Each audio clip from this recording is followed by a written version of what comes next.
आखिर राम मंदिर के निर्माण में ऐसा क्या मिला जिसकी इतनी ज्यादा चर्चा हो रही है? जब नासा के वैज्ञानिकों को इन चीजों के बारे में पता चला तो वह भी हैरान रह गए। और सबसे बड़ी बात की, जब आपको इनके बारे में पता चलेगा तो आपके भी रोंगटे खड़े हो जाएंगे। एक बात और की, इस वीडियो को देखने के बाद आप भी अपने आप पर हिंदू और सनातनी होने पर बहुत ज्यादा गर्व करोगे। आखिरकार कई सालों के इंतजार की घड़ी अब खत्म हो चुकी है और राम मंदिर भी बनकर तैयार हो चुका है। अब लोग 22 जनवरी का इंतजार कर रहे हैं, क्योंकि इस दिन की भारत के लोगों को ही नहीं बल्कि दुनिया के लोगों को इंतजार है। लोग राम लल्ला की स्थापित होने वाली मूर्ति को देखकर झूम उठेंगे, क्योंकि इस दिन के बाद राम मंदिर के दरवाजे हमेशा के लिए भक्तों के लिए खोल दिए जाएंगे। इस मूर्ति को बनवाने के लिए देश के 3 सबसे बड़े मूर्तिकारों को बुलवाया गया है, और जो भी भक्त इस ऐतिहासिक पल को अपनी आंखों से निहारेगा वह जीवन मरण के बंधन से मुक्त हो जाएगा। क्योंकि यह तो आपको पता ही होगा कि 22 जनवरी 2024 को राम मंदिर में रामलाल की मूर्ति की प्राण प्रतिष्ठा होगी।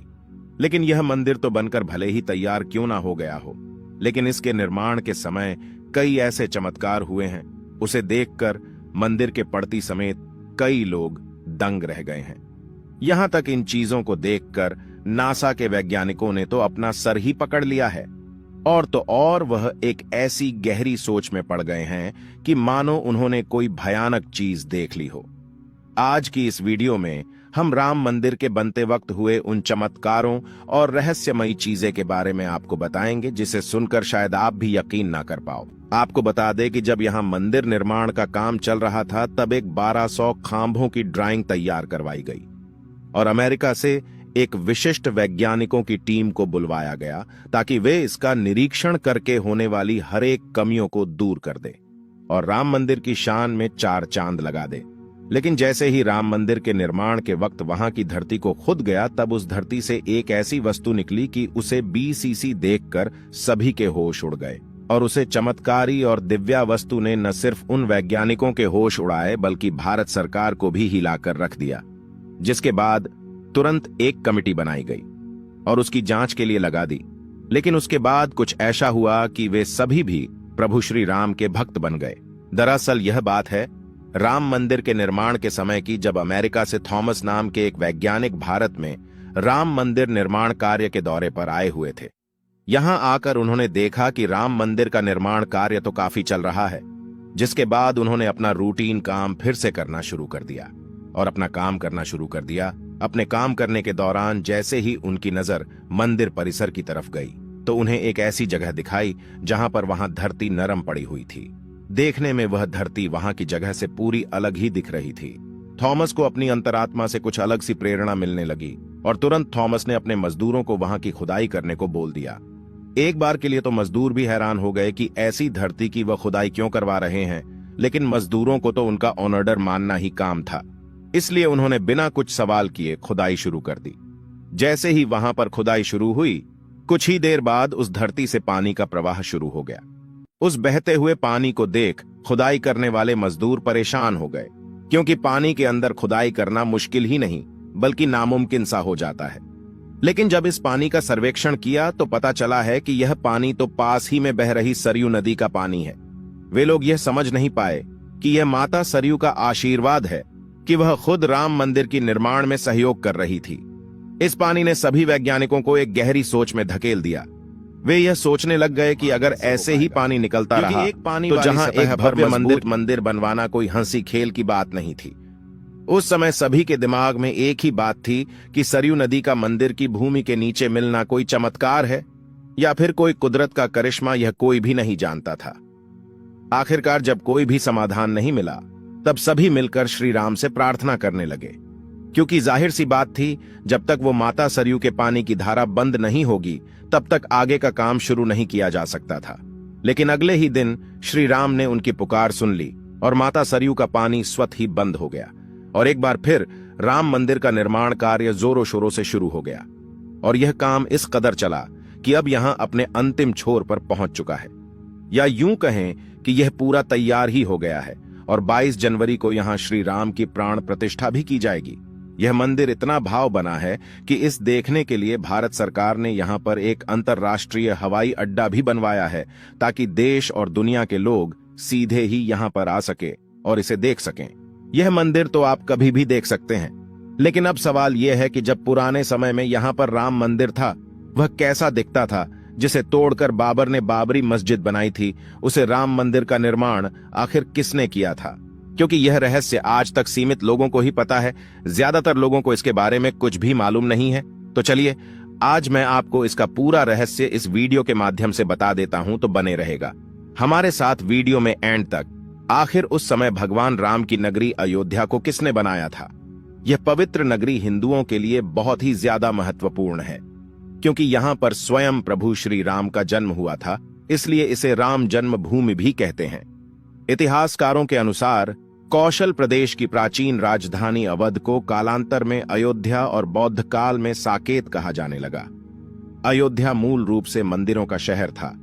हालांकि यहां खुदाई के वक्त आज भी हिंदू, बौद्ध एवं जैन धर्म से जुड़े मंदिरों के अवशेष देखे गए, जिसमें खंभों से लेकर हिंदू आकृतियां बनी हुई थीं। अयोध्या नगरी में होने का वर्णन भी वाल्मीकि रामायण में मिलता है। कहते हैं कि भगवान श्री राम के जल समाधि लेने के पश्चात अयोध्या कुछ काल के लिए उजाड़ सी हो गई थी, लेकिन उनकी जन्मभूमि पर बना महल वैसे का वैसा ही था। भगवान श्री राम के पुत्र कुश ने एक बार पुण्य राजधानी अयोध्या का पुनर्निर्माण कराया। इस निर्माण के बाद सूर्यवंश की अगली 44 पीढ़ियों तक इसका अस्तित्व आखिरी राजा महाराजा बृहदबल तक अपने चरम पर रहा। कौशल राज बृहदबल की मृत्यु महाभारत युद्ध में अभिमन्यु के हाथों हुई थी। महाभारत के युद्ध के बाद अयोध्या उजड़ सी हो गई, मगर श्री राम जन्मभूमि का अस्तित्व फिर भी बना रहा। इसके बाद यह उल्लेख मिलता है कि ईसा के लगभग 100 वर्ष पूर्व उज्जैन के चक्रवर्ती सम्राट विक्रमादित्य एक दिन आखेट करते करते अयोध्या पहुंच गए। थकान होने के कारण अयोध्या में सरयू नदी के किनारे एक आम के वृक्ष के नीचे वे अपनी सेना सहित आराम करने लगे। उस समय यहां घना जंगल हो चला था, कोई बसावट भी यहां नहीं थी। महाराज विक्रमादित्य को इस भूमि में कुछ चमत्कार दिखाई देने लगे। तब उन्होंने खोज आरंभ की और पास के योगी व संतों की कृपा से उन्हें झांत हुआ कि यह श्री राम की अवध भूमि है। उन संतों के निर्देश से सम्राट ने यहां एक भव्य मंदिर के साथ ही कूप, सरोवर, महल आदि बनवाए। कहते हैं कि उन्होंने श्री राम जन्मभूमि पर काले रंग के कसौटी पत्थर वाले 84 स्तंभों पर विशाल मंदिर का निर्माण करवाया था। इस मंदिर की भव्यता देखते ही बनती थी। विक्रमादित्य के बाद के राजाओं ने समय समय पर इस मंदिर की देखरेख की। उन्हीं में से एक शुंग वंश के प्रथम शासक पुष्यमित्र शुंग ने भी मंदिर का जीर्णोद्धार करवाया था। पुष्यमित्र का एक शिलालेख अयोध्या से प्राप्त हुआ था, जिसमें उसे सेनापति कहा गया है तथा उसके द्वारा 2 अश्वमेध यज्ञों के किए जाने का वर्णन है। अनेक अभिलेखों से झांत होता है कि गुप्त वंशीय चंद्रगुप्त द्वितीय के समय और तत्पश्चात काफी समय तक अयोध्या गुप्त साम्राज्य की राजधानी थी। गुप्तकालीन महाकवि कालिदास ने अयोध्या का रघुवंश में कई बार उल्लेख किया है। इतिहासकारों के अनुसार 600 ईसा पूर्व अयोध्या में एक महत्वपूर्ण व्यापार केंद्र था। इस स्थान को अंतरराष्ट्रीय पहचान 5वीं शताब्दी में ईसा पूर्व के दौरान तब मिली जबकि यह एक प्रमुख बौद्ध केंद्र के रूप में विकसित हुआ। तब इसका नाम साकेत था। कहते हैं कि चीनी भिक्षु फाहियान ने यहां देखा कि कई बौद्ध मठों का रिकॉर्ड रखा गया है। यहां पर 7वीं शताब्दी में चीनी यात्री हेनत्सांग आया था। उसके अनुसार यहां 20 बौद्ध मंदिर थे तथा 3000 भिक्षु रहते थे और यहां हिंदुओं का एक प्रमुख और भव्य मंदिर भी था, जहां रोज हजारों की संख्या में लोग दर्शन करने आते थे।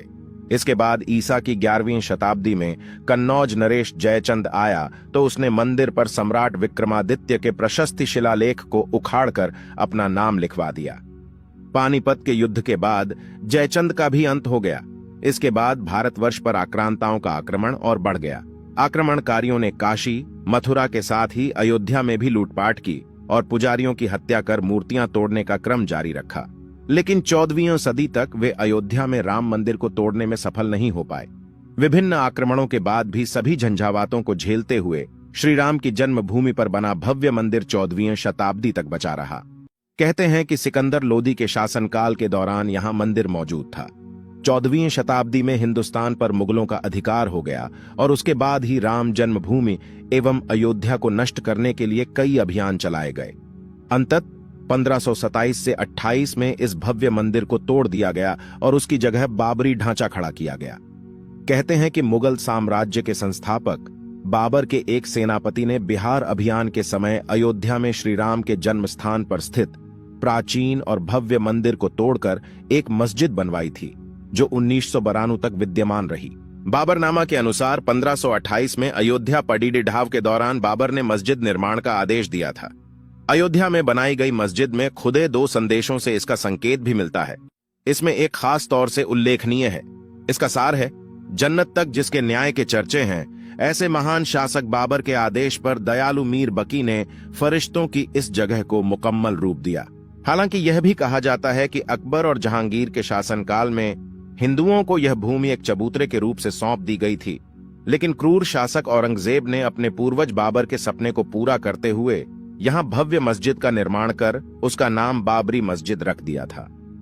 लेकिन अंत में बाबरी मस्जिद का भी विध्वंस कर दिया गया और इस जमीन पर कई वर्षों तक कैसे चलता रहा और अंत में यह जमीन हिंदुओं को सौंप दी गई, जिस पर आज श्री रामलाल का भव्य मंदिर बनकर तैयार हो चुका है और 22 जनवरी को यहां पर प्राण प्रतिष्ठा भी कर दी जाएगी, जिसकी तैयारी अब वैसे अगर आप में से कोई अयोध्या निवासी है तो हमें अयोध्या के बारे में कमेंट में जरूर बताना और ऐसी ही जानकारी को जानने के लिए चैनल को सब्सक्राइब करना मत भूलिएगा। धन्यवाद।